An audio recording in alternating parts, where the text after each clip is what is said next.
Ikatlong kabanata. Sa mga mag-asawa. Kayong mga babae, magpasakop kayo sa asawa ninyo, upang kung ang asawa ninyo'y hindi pa naniniwala sa salita ng Diyos, maaaring madala niyo sila sa Panginoon sa pamamagitan ng mabuti ninyong pag-uugali kahit na hindi kayo magsalita, sapagkat nakikita nilang may takot kayo sa Diyos at malinis ang pamumuhay ninyo.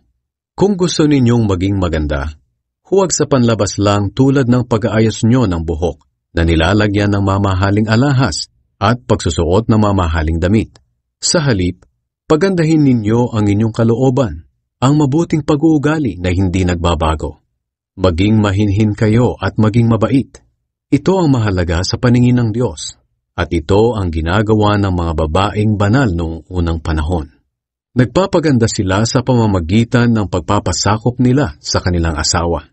Katulad ni Sarah, sinunod niya si Abraham at tinawag pa niyang Panginoon.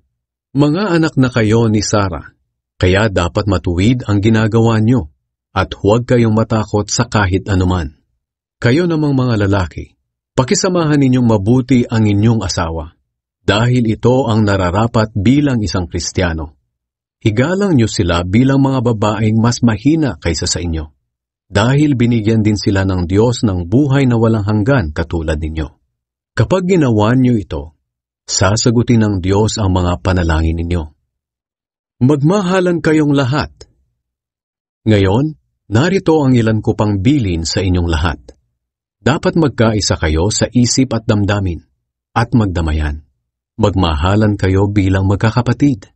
Maging maunawain at mapagpakumbaba kayo sa isa't isa. Huwag ninyong gantihan ng masama ang gumagawa sa inyo ng masama. At huwag din ninyong gantihan ng pang-iinsulto ang mga nangiinsulto sa inyo.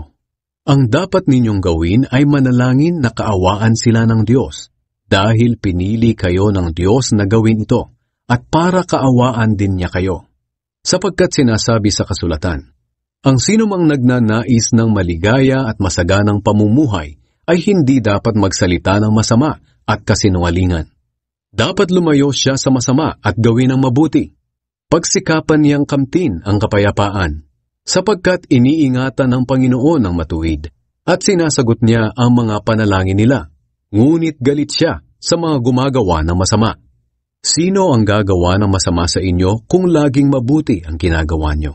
Pero kung usigin kayo dahil sa kabutihang ginagawa niyo, mapalad kayo.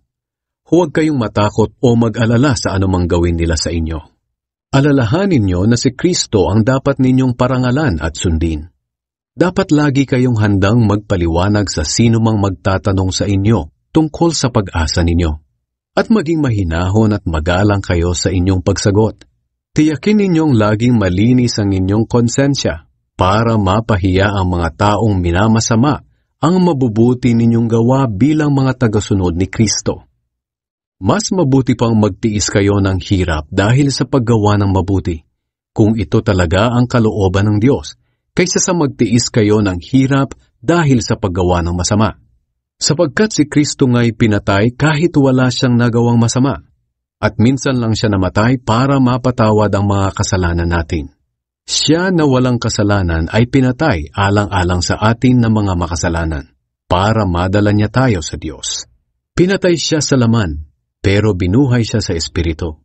At sa kalagayan niyang espiritual, nangaral siya kahit sa mga espiritu ng mga taong nakabilanggo na hindi sumunod sa Diyos noong panahon ni Noe. Sa panahong iyon, matiyagang hinintay ng Diyos ang pagsampalataya nila sa Kanya habang ginagawa ang barko.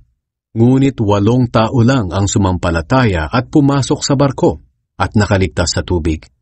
Ang tubig na ito'y larawan ng bautismong nagliligtas sa atin sa pamamagitan ng muling pagkabuhay ni Hesukristo. Hindi ito paghuhugas ng dumi sa katawan, kundi pangako natin sa Diyos na hindi na tayo gagawa ng anumang bagay na alam nating labag sa kalooban niya. Si Hesukristo ay nasa langit na ngayon, sa kanan ng Diyos, at ipinasakop sa Kanya ang lahat ng anghel at ang lahat ng espiritong namumuno at may kapangyarihan.